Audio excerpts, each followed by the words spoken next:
Halo semuanya, selamat datang di pertemuan yang ketiga. Kali ini kita akan mereview bab 10, topiknya mengenai atom dan radioaktivitas. Topik mengenai atom dan radioaktivitas ini ada di buku paket kita di halaman 193 sampai 220. Silakan dipelajari kembali. Contoh soal. Kita awali dengan soal sederhana seperti terlihat pada slide ini, di mana ada unsur bismut dengan nomor massa 209 dan nomor atomnya 83. Yang ditanya pada soal ini adalah, pada atom bismut tersebut, berapakah jumlah protonnya dan berapakah jumlah neutronnya. Kita tahu suatu unsur dapat dinyatakan dengan lambang X, A, Z, di mana Z merupakan nomor atom, atau menyatakan jumlah protonnya, atau menyatakan juga jumlah elektronnya. Sementara A itu menyatakan nomor massa atau jumlah proton ditambah jumlah neutron.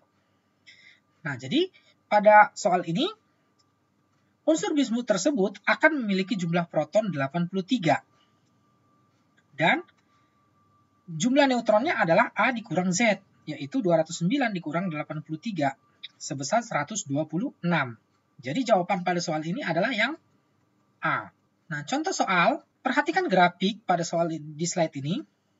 Yang ditanya pada soal ini adalah, berdasarkan grafik, berapakah besarnya konstanta peluruhan? Nah, jadi kita harus tahu cara membaca grafik. Kita bahas saja.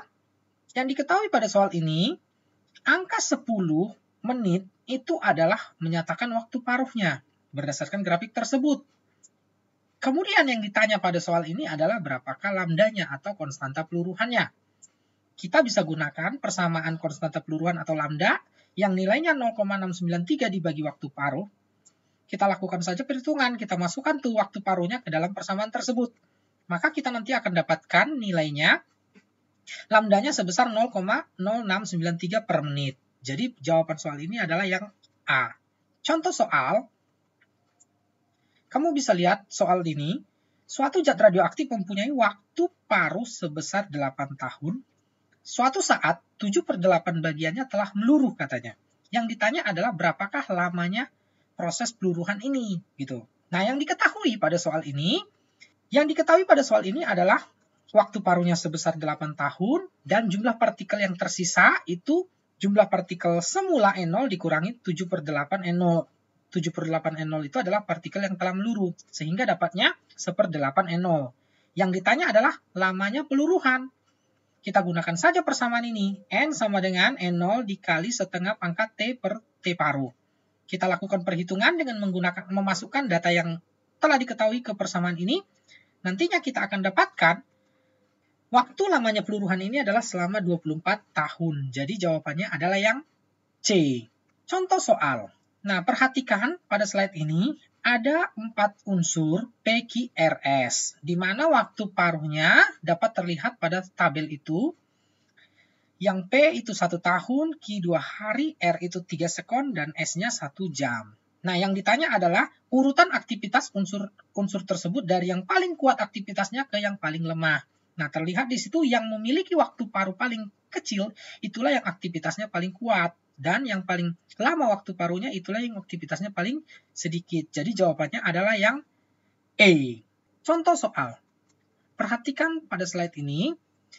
Soal ini yang ditanyakan adalah energi yang dihasilkan dari reaksi fusi tersebut. Nah, yang diketahui pada soal ini adalah massa dari tritron sebesar 2,014 SMA, massa dari deuteron sebesar 3,016 SMA, dan massa alfa sebesar 4,0026 SMA, dan massa neutron sebesar 1,0084 SMA. Nah, yang ditanya pada soal ini adalah berapakah besar energi yang dihasilkan. Ya. Nah, untuk menjawabnya, kita cari besarnya energi dengan menggunakan persamaan E sama dengan delta M dikali 931 mega elektron volt. Kita lakukan perhitungan, kita masukkan seluruh data yang diketahui ke persamaan ini, maka akan kita dapatkan nanti hasilnya untuk besarnya energinya sebesar 17,69 mega elektron volt. Jadi jawabannya adalah yang B. Contoh soal. Nah, pada soal ini yang ditanyakan adalah berapakah massa inti dari neutron ditambah kripton? Jika diketahui persamaan reaksinya seperti terlihat pada slide. Nah, yang diketahui pada soal ini adalah jumlah energi yang dibebaskan atau Q sebesar 200 MeV, kemudian massa neutronnya 1,009 SMA dan massa uraniumnya sebesar 235,04 SMA. Yang ditanya adalah massa dari si baron ditambah massa kripton.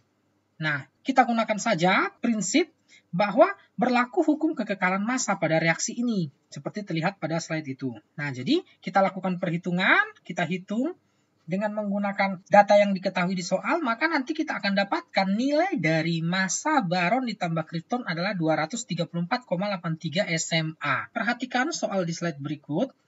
Terdapat suatu reaksi inti di mana ada satu unsur di ruas kiri pada soal ini yang belum diketahui apa nama unsurnya.